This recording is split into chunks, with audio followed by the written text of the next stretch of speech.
Hartford Hawks basketball with Jen Rizzotti is brought to you by St. Francis Hospital and Medical Center, by Manchester Honda, and by Coca-Cola.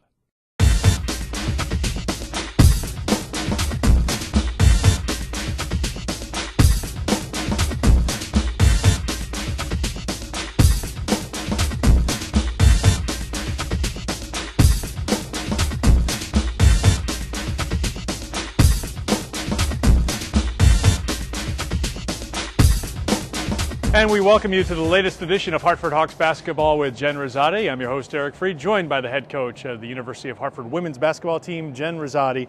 Let's get it out front. It was an unbelievable atmosphere Sunday. National TV taking on Marist, an excellent team, a great mid-major like you guys.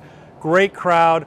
We know the end result, but now that you've had a little time to reflect, I mean, that was a good moment for this program to be on national TV and get that kind of exposure and play an overtime game. Yeah, I mean, it really was. There's not a lot you can complain about. Obviously, we would have liked to be on top of the overtime game there with a win, but as far as getting a really good test late in the season, I feel like we had some things exposed that really allowed us to go back to the drawing board and tighten things up. And you know, being on TV and a game that really probably captured a pretty big audience. I mean, people probably wanted to find out the end of that game, and it was great exposure for both Marist and Hartford, and I think well-deserved exposure based on the success that both programs have had over the last 3 or 4 years. Was it a challenge for you as a coach to get your team in that mindset out of conference play? You've been in the middle of conference play.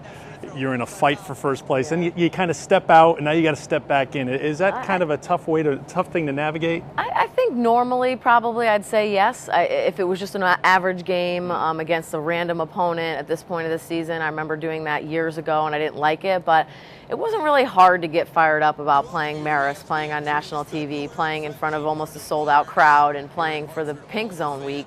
It didn't really take a whole lot for our kids to get excited about playing. So I think the atmosphere and the excitement of the game, it was kind of a good step away. You get so bogged down and with the monotony of playing every couple days, and we have such a big target on our back every year. So it was kind of a nice break from that, I feel like. So hopefully going forward we'll feel like the game benefited us. But I think based on my initial reaction, I really think that there's nothing too negative about playing that game at this time of year. It really highlights how good you guys have been at home and the home court advantage you have here. It was the second longest streak in the country. That's really amazing when you think about all the schools around the country and the schedules they play. Yeah, and I think what I'm most proud of is we haven't done it by scheduling easy at home. We obviously playing Marist this year, and in the past we'd have ranked teams come in here, Michigan State and BYU, and so we've had to beat teams from big conferences. We've had to beat teams in the top 25 to keep that winning streak alive, on top of the teams in the America East who are always coming in here trying to get a win. So I feel like I'm really proud of the kids, and streaks are made to end, and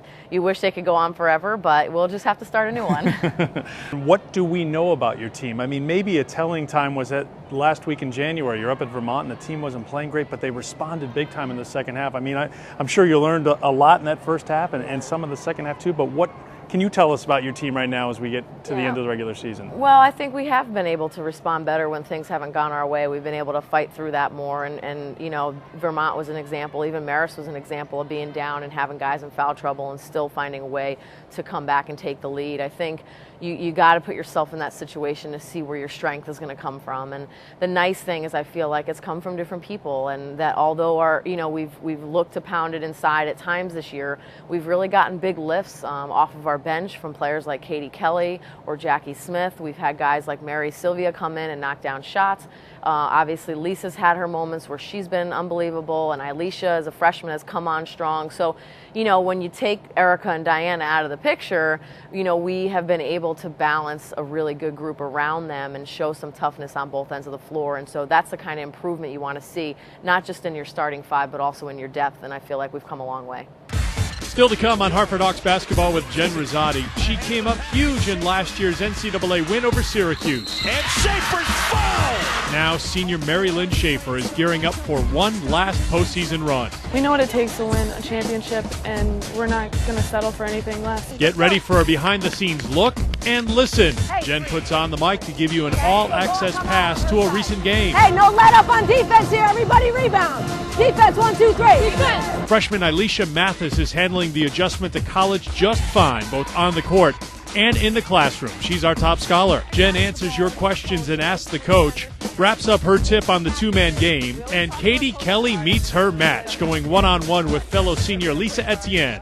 All on Hartford Hawks basketball with Jen Rizzotti.